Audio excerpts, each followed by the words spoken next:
శ్రీరామ రామ రామేతి రమే రామే మనోరమే సహస్రనామ తత్తుల్యం రామనామవరాననే.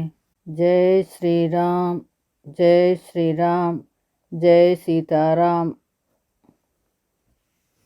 రామాయణ అనుభవం 16వ భాగము. నామకరణం అంతరార్థం. శ్రీభాష్యం అప్పలాచార్య స్వామివారి తత్వదీపిక. వశిష్ఠుల వారు ఇక్ష్వాకు వంశ పురోహితులు.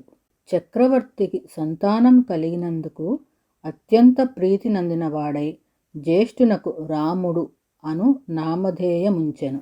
కైకేయి కుమారునకు భరతుడు, సుమిత్ర కుమారులకు లక్ష్మణ శత్రుఘ్నులు అని నామధేయముంచెను. అవి లోక సామాన్యముగా అర్ధరహితములగు పేర్లు కావు.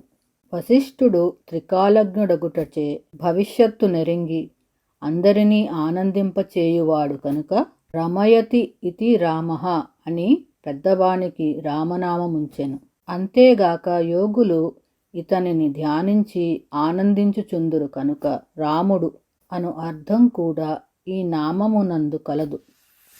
అట్టి స్వభావము గల మహాత్ముడు శ్రీరాముడు.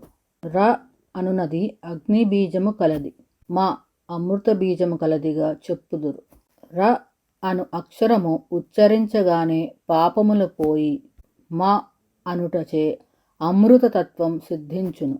అహంకార మమకారములు తొలగుటకు రామనామము శరణము. ముక్తికి ప్రాపు అది.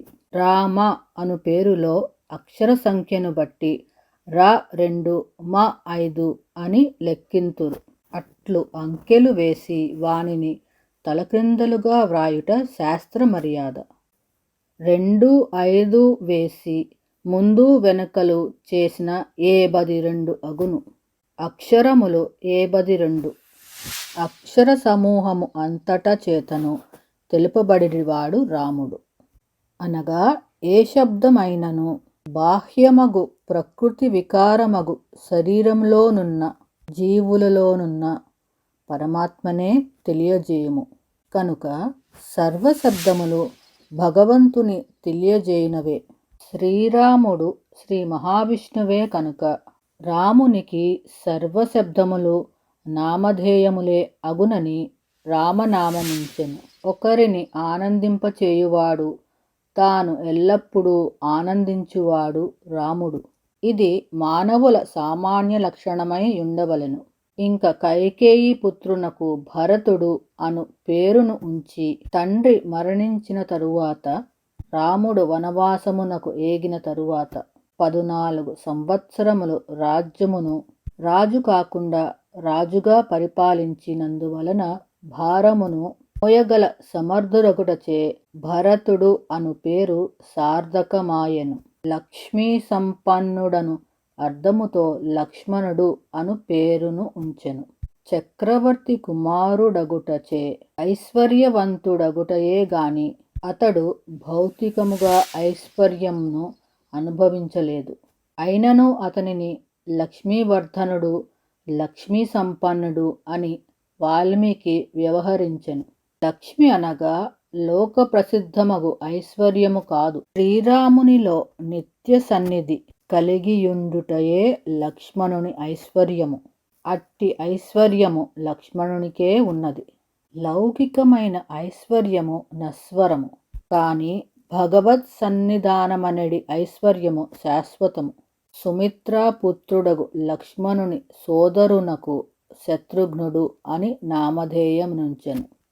గొప్ప శత్రువులను జయించిన రామ లక్ష్మణునులకు లేని బిరుదు ఇతనికి లభించెను.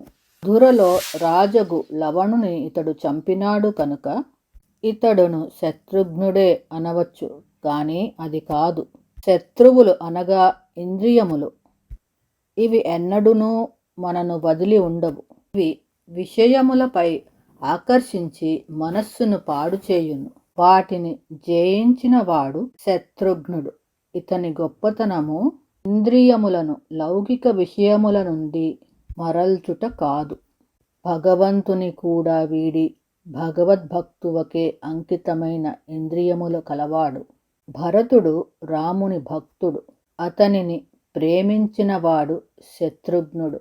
లోకమంతయు రాముడు రాముడని ఆదరించుచున్నను అతని ఇంద్రియములు మాత్రము రాముని వైపు ప్రసరింపక భరతునియందే స్థిరపడియున్నవి. భగవానుని ప్రేమించుట కంటే భగవద్భక్తులను ప్రేమించుట చాలా విశేషము.